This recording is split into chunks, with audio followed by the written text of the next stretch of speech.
So everybody please prepare your question and shorten your question in 1 minute. But before we get started, I'm going to get everybody to introduce themselves. So let's start with Daniel.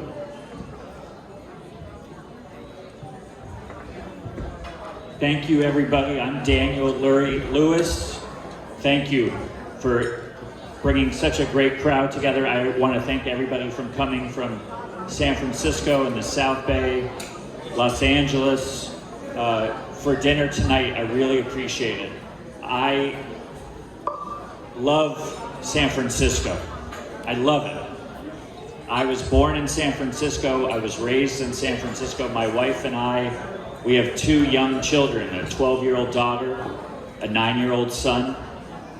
And I want them to be as proud of San Francisco as I've always been. I want all of your children to be as proud of San Francisco as we've always been.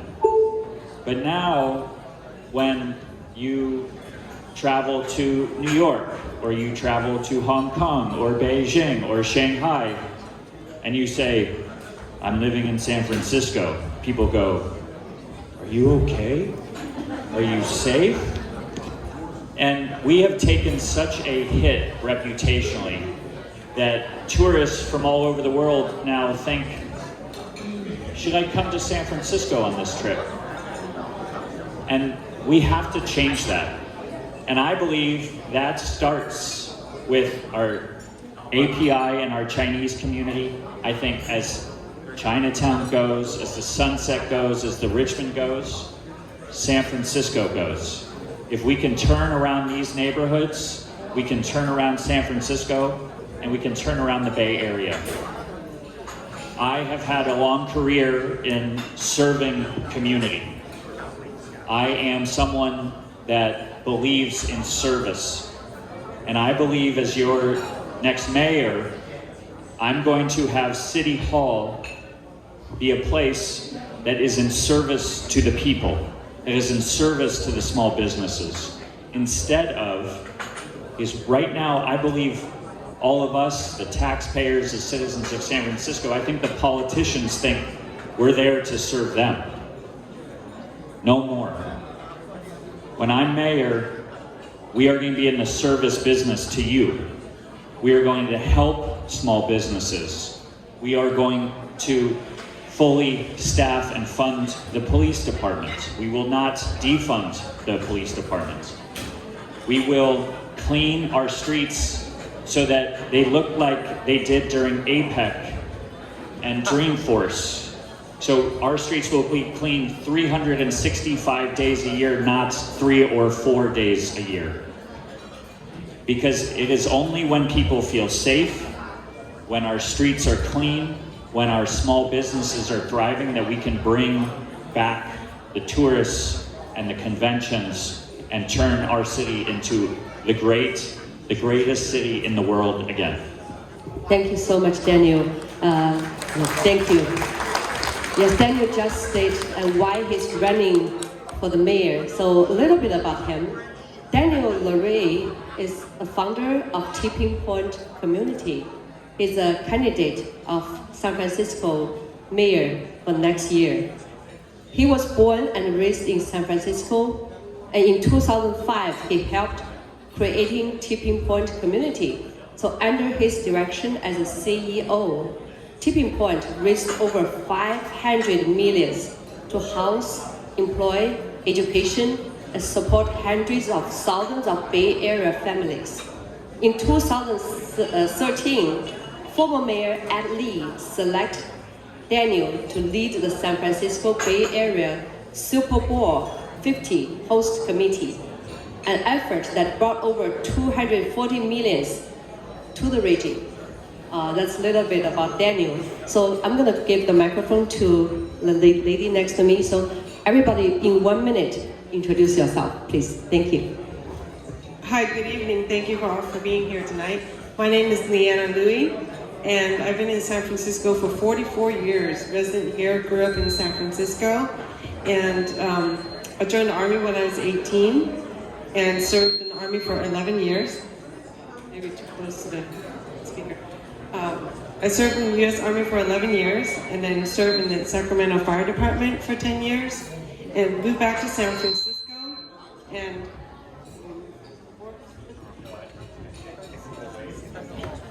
and when I came back to San Francisco after leaving here for 22 years, I was literally in tears when I saw what happened to our streets. There was a lot of homelessness, there was open drug use, open drug selling. It really broke my heart, and it got me really involved in community activism. So I've been active in the community, doing safety patrols. I run a nonprofit called United Peace Collaborative, where our volunteers go patrol San Francisco Chinatown. And we also get involved in civic activities. Last year, in the recall of Chesa Bodine, we were really active in that. And also other community efforts right now. Thank you, Leanna. So Melly, please, in 1 minute, introduce yourself. I'm going to give you time to ask questions, so please, right now, just introduce yourself. Thank you. Hello, everybody. My name is Mel Lee. I have lived in San Francisco for more than 50 years. But before I proceed, there are two people in the audience sitting at the head table. I want to introduce who they are. James Ho, I want you to know he was the former president of the Chinese hospital. I served with him. And his wife served as a commissioner for the San Francisco Port Commission. Doreen Ho, thank you for being here. I have served 7 different mayors under different commissions. The San Francisco Redevelopment Commission, I was the chairman. Center for the Arts, San Francisco president. But many areas that I serve, except for this mayor, as she asked me to serve, I wouldn't serve because I have enough service for the city. But at the same time, I'm here because we need some changes, major changes, not minor. I've known this lady, the mayor, I've known her for at least 25 years. You ready for number 8? Anyway, Number 8 one, yeah. I'm so pleased to be here because of Louis Lam's invitation. Thank you, Louis. Thank you. Thank you, Mel. Mel is really a well-respected community leader and such a pioneer in our community. Thank you so much. Ligam, Dr. Ligam, please. Okay, I have already introduced myself, so my talk will be less than 1 minute. Introducing myself again, my name is Gang Li. I'm a Harvard-trained anesthesiologist and a Stanford-trained interventional pain doctor. I have been practicing in the Bay Area for the last 13 years, and as an education partner and education director of the comprehensive spine sports, won the Boone Ran, and which is the biggest pain management sports medicine clinic in the Bay Area and in California. And I'm also the co-founder and the former president of the Society of Chinese American Physician Entrepreneurs, one of the biggest Chinese American physician organization in the United States, non-profit organization. And today, actually, I really appreciate that they have the 2 tables of the Chinese American physician in the Bay Area come here support Daniel. And thanks everyone. And the reason we are here is very simple. We live here, we love the Bay Area, we love San Francisco, we want it to be better, and it deserves to be better. Thanks. Thank you, Dr. Lee. And at this moment, I would like to invite all the friends who serve in the public health to stand up, and let's give them a round of applause. Yeah, to serve on the public health and medicine. Yeah, please stand up. Yes. Thank you. Okay. Yes, I saw 2 tables, right? Thank you. Okay. Yes. Hi, my name is Selena Chu. I'm so honored to be sitting here with such many amazing people, and also so many of you that are passionate about our community and knowing what's happening in San Francisco and coming here of your way to actually get to know Daniel Lurie, which is possibly our next mayor of San Francisco.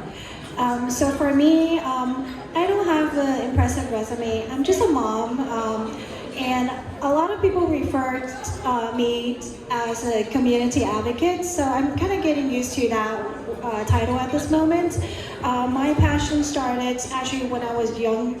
I do want to give back to community. However, I always felt, just like many Asian American families and parents, felt like we're tied up with work, we're just so busy, we don't have any time to get involved with the community. However, that 2020, when the pandemic hits, everything changed. I wanted to know when my kids will be going back to school, so I started, attending these school board meetings, which luckily was virtual, and I was able to, participate. And oh my God, what I found out is just ridiculous. So I started getting involved more and more, and it's like a non-stop addiction.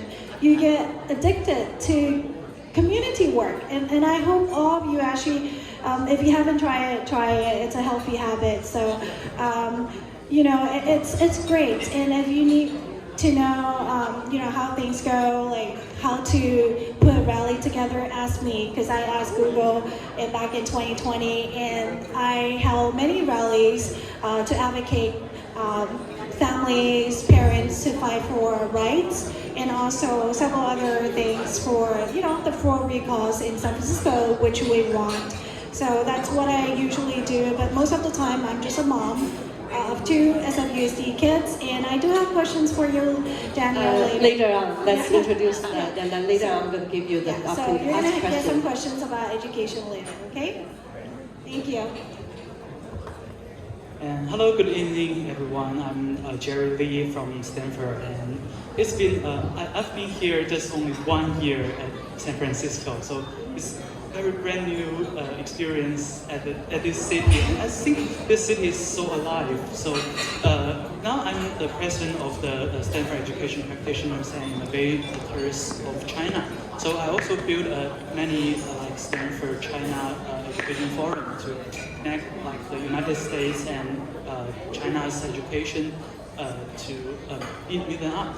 So thank you for inviting me here, and maybe I can, on behalf of students, to ask some questions to you. Great. Yes, so let's give them a round of applause. Yeah, we have a wonderful community leaders and different, representing different group. And we're going to start the questions from our youngest speaker here. And everybody prepare your question, 1 or 2 questions, and ask Daniel. So Jerry, what's your question? Start with you, please. I think on behalf of international students, given the recent APEC event hosted by San Francisco, and it's a very, very important international event, right? And we also invite like, I think 30 presidents. San Francisco also invites 30 presidents to this city. So I want my question is, how do you leverage the international events to influence the San Francisco's international influence, or the global trade or economic impacts?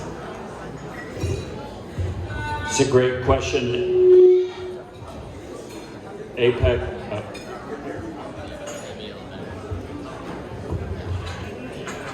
Great question. My wife actually worked on APEC for 6 months for the governor, and so she's the head of protocol for the state, and she actually helped lead the trip for California's governor to China recently. Just like Super Bowl 50, things like APEC are so important for the revitalization of San Francisco and for the whole region, and it shines a light on what we're trying to do here. And hopefully it attracts tourism from all over Asia and from China. And so I was proud that we hosted an event of that magnitude. I was proud that the President of the United States was here, that he made hopefully a strong deal on trying to cut the production and distribution of fentanyl coming from places to San Francisco that are killing so many people. But back to what I said earlier, we cleaned up the streets, right? And we showed that we can do it. And that's exciting. And everyone now, every resident of San Francisco knows it's possible. So there's no more excuses. There's no more excuses from City Hall to say, oh, no, we can't clean the streets. We can't get people into shelter. We can't end the drug dealing. And so events like that also, if we can follow through on them, hopefully we get other big events coming to San Francisco, and it can benefit the entire region. Thank you. So next, we're going to invite Leanna Louie to ask the questions. Go ahead, please. Honor to meet you, sir. So I have a question about public safety. Last year and the year before, most of us here who are in the Bay Area were just mortified to hear about activists and even some elected officials talk about defunding the police. And it made a mess of our city, which activated a lot of us here to get involved in the recalls last year. So this year, we're hearing that some supervisor had proposed to fully fund the police. But another supervisor tried to amend that and say, yes, we will. However, we will increase your taxes. Now, as taxpayers here, we are concerned. We already pay so much taxes for all of our services. We don't even feel like we're getting what we are supposed to be getting from paying all the taxes that we do. My car got broken into 5 times in the last 3 years.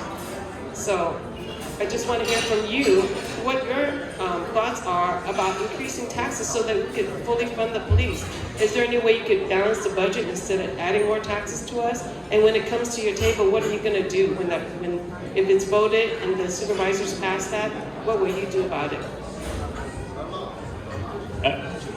What we have in San Francisco is not a crisis of resources. We have a crisis of leadership. We have $14.6 billion budget. We don't need more taxes or revenue to keep people safe. We have an administration and a mayor, and every supervisor who is currently there, voted to defund the police a few years ago to the tune of $120 million, redirected those resources to nonprofits that now we know didn't follow through. And you can point to the time where we defunded the police to a drop of about close to 600 police officers. So they can argue all they want, oh, but we've brought back the funding. The message was sent that public safety was not a top priority. And so that's why from the beginning I've said public safety is number 1, ending the open air drug dealing, number 2, in cleaning our streets. I think we need to get back to basics. We don't need new taxes to increase our funding for the police. We have all the resources we need right now. Thank you. Yes, let's give the microphone to Selena. Yeah. Thank you for your service, yes, as in the fire department. Selena is not only a mom, she's a great leader and influencer. Yes, please. Thank you so much for that. So yeah, oh my God, the APAC make the streets so clean. Everyone's talking about it. Everyone's asking, maybe we should have more APAC because it seems like that's the only thing that will clean the street, right? So thank you for that, for your wife also, working on that effort. So that's great. So I wanted to ask you, I have so many questions regarding education because we know there's a lot of things going on. It's been like that for the past several years. I don't even know where to start. Everything seems to be getting better, but I'm not quite sure. Can you tell me what's going on with SFUSD, San Francisco Unified School District? How can we improve enrollment? Because that seems to be the greatest issue at this moment that led to budget issue, that led to staffing issue, everything. And can you also elaborate on your stance on low and 8th grade algebra? Because that's the hottest topic in San Francisco at this moment. First off, you're the expert on education, so thank you for all your work on behalf of all the parents in San Francisco. Yes to 8th grade algebra. I mean, I don't know why we're having the discussion. It's a no-brainer. Lowell was decided. The voters voted on it. Let's keep it merit-based. Let's raise standards for everybody. Let's help people. Don't dumb down the standards. Let's raise the standards. And let's leave Lowell alone. And let's lift up the other 16 public high schools. Selena, you know this better.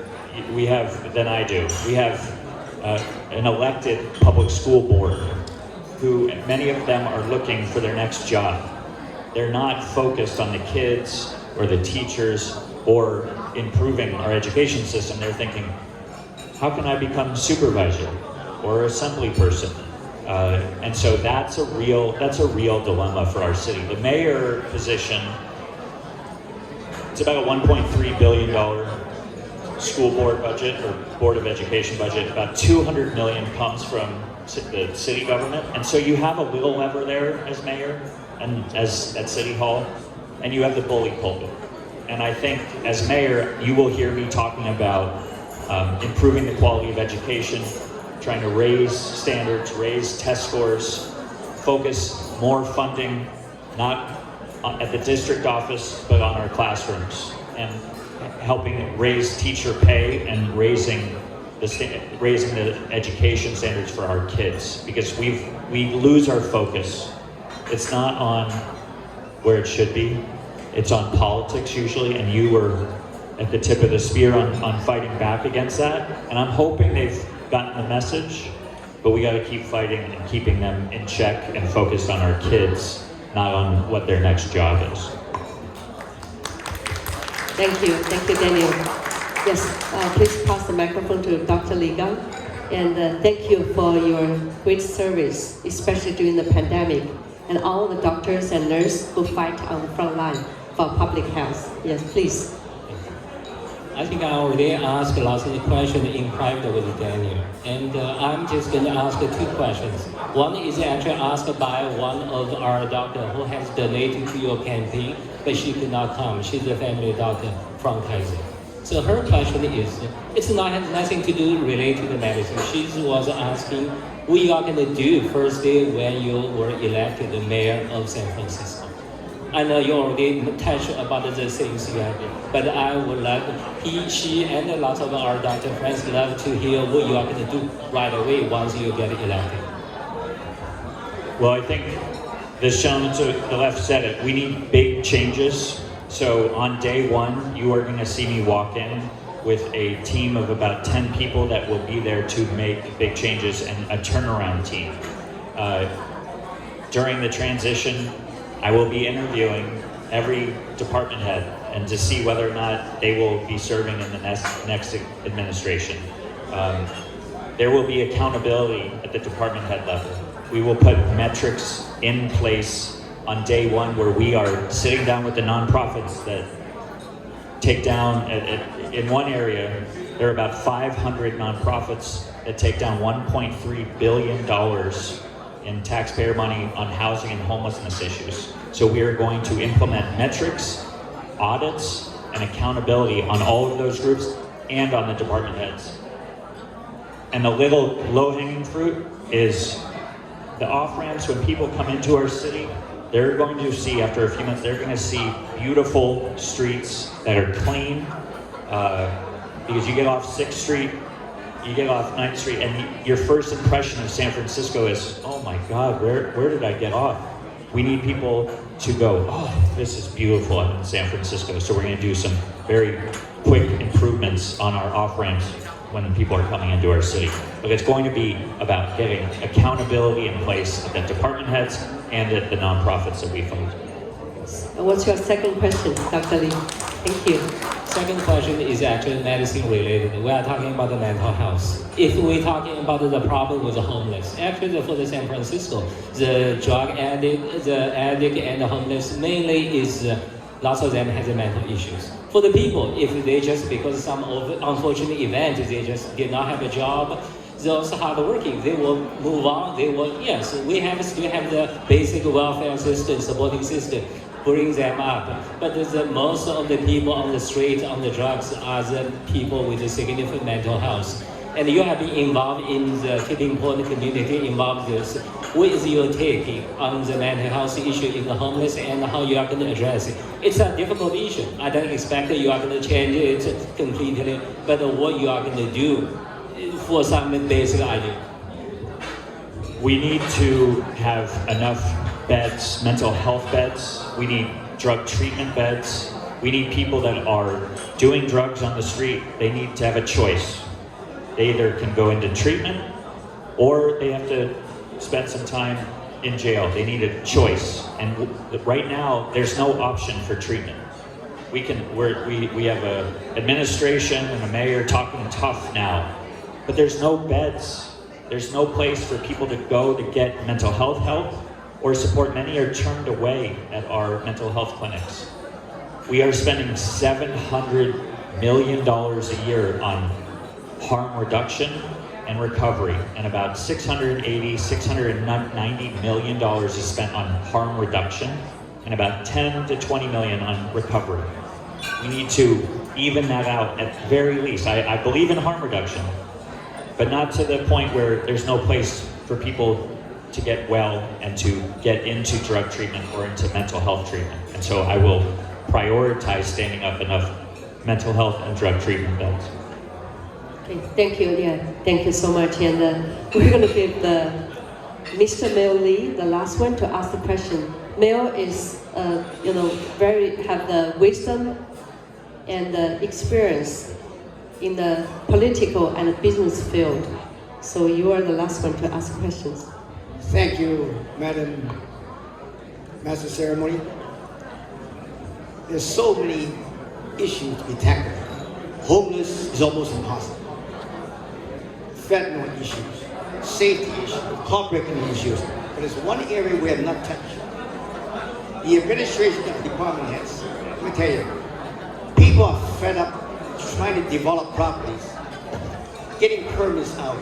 City planning is the worst. I've dealt with them. I know how they work. City planning, you've got to do something. Look into it. Then, of course, the building department.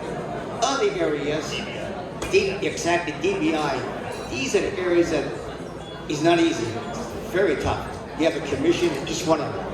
And they may or may not know what's going on. But if you want to move the city alone, people to come back and do business with the city, you have to find out the answer. It's not easy, but we expect you to do whatever you can. Thank you. I agree, and there's got to be transparency and accountability. I mean, anytime that you need to pay for expediters to get through a process that should be 2 weeks or 4 weeks, and it can take, I was talking to somebody who was trying to build something that's taken 3.5 years. There's a problem, and people are trying to game the system. We need transparency. I think a mayor can walk in and let's shine a light, let's have all the cameras in there and watch how this gets done or how it doesn't get done. And I think DBI needs a complete overhaul, and things will change also on day one. Yes, thank you. Yes, one more question, please. Just for the information, the city attorney's office, they have unlimited amount of funding. If they want to litigate against you, this is, I have my personal experience. The city litigated against me. They sued me for something unusual. It took 4.5 years for me to defend myself. You know what happened? I prevailed. I spent almost $2 million in legal fees. The city spent $5 million. Literally. So, city department, they have unlimited funds to go after people. And this is something that, if I can help you, be more than glad to. Thank you, Mel. Thank you so much. And I have a question for you, Daniel. You know, here we gathered all the Chinese community and AAPI community. We all know that during the pandemic, there's so many Asian hate crimes, especially in San Francisco. Our seniors even afraid of going out to the street. So what are you going to do to stop Asian hate and support our AAPI community? Thank you for bringing that up. I believe we've talked about staffing up the police department. I think we need police officers and first responders that look like the community. I think we need more AAPI representation at the leadership level of the police department and our other first responder. I don't think that we've been raising the AAPI community up through the leadership ranks. So that's number one. I think you need people police officers walking the beat in Chinatown. I think you need more patrol cars in the Sunset and the Richmond. I've talked to elderly Chinese seniors who say to me, I don't want to leave my home. They're stuck inside their house because they're scared to go outside. I've talked to Chinatown small business owners who say, I have to close up by 5 o'clock because it's dark outside and I'm scared to go home after dark. That has to end, and it ends with more eyes and ears on the street. Cleaning the streets, bringing tourism back, because if you have more people out and about, people feel safer, but you have to have, it's not every answer I understand is more police, but when you're down 600 or 700 police officers, that's a problem, and it spreads throughout our communities, and I think it'll make a real difference for our AAPI community. Thank you so much. And I know, let's give our hands to him. Thank you, yes, wonderful. I have a few friends, the business owner, small business owner. Now, many of them have to move out of San Francisco. They couldn't survive. So how do you bring back the small business to the San Francisco? Well, you clean up the streets, you make it safe, but then you also make it easier to start a small business. You have certainty when you go to the small business office. I will, on day one, have a small business czar, that everything that a small business owner who wants to become a small business owner, every department, DBI, planning, public health, fire, I'm gonna have one person, and if trouble rises up, that czar is gonna make sure those departments that touch the small business application, he or she will make sure it gets through quickly. If you apply for a permit, we're gonna put a time clock on it. It'll either be 2 weeks or 4 weeks, and if you don't hear back from planning, guess what? It's approved.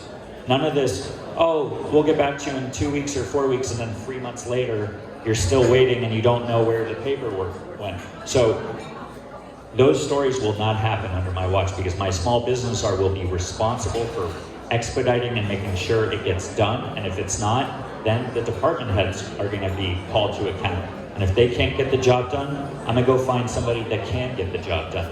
And we're gonna make sure that once again, we're in the customer service business as your mayor and as your department heads, not the other way around.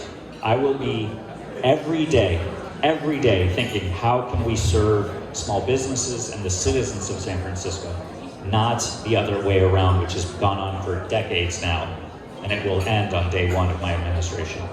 Very good. Thank you so much, Daniel. Before we take off, right now we have so many friends and families. After today, they get to know you. They're going to tell their friends and families to vote for you. So, before we take off, I want you to make a commitment and a promise to all the people here, our community here, before we take off, please.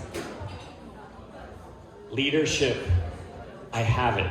I've done it. I brought people together for over 20 years in support of San Francisco and this Bay Area community.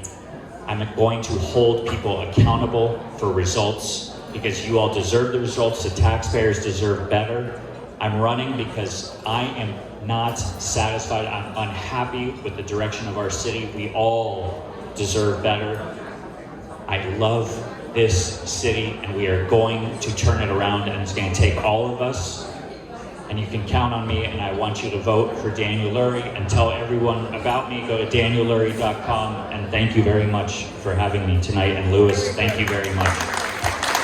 Thank you, Daniel, and thank you everyone. Thanks to our speakers and our community leaders.